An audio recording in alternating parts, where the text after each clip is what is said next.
morning guys, panoorin nyo po itong vlog ko na to at mamimigay po tayo ng mga sapatos pambata, pangmatanda, lola, lolo, auntie or uncle. Pwede po sa kanila ito. Mamimigay po tayo ng sapatos sa Pilipinas guys. Blessed to be a blessing for others. Yan po yung natutunan ko sa buhay. Kapag marami po tayong mga gamit, ipamigay na lang po natin po sa nangangailangan dahil po sila po ay nangangailangan at kailangan po nila magsuot ng mga sapatos, lalo po yung mga bata na nangangailangan po dyan sa atin ng mga sapatos.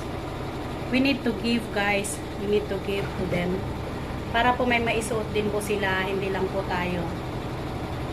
Ito po guys ay binigay din sa akin, kaya ipapamagahagi din natin sa Pilipinas para po may maisuot po sila.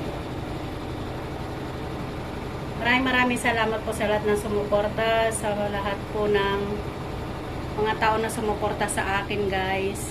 Maraming salamat po guys.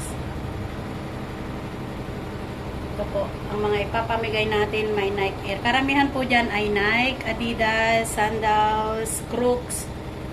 Mga branded goods din po naman ito, pero maganda po siya kasi hindi naman po siya na-use kaagad. Kumbaga po, parang second hand po siya, pero once lang po nila naisuot yan.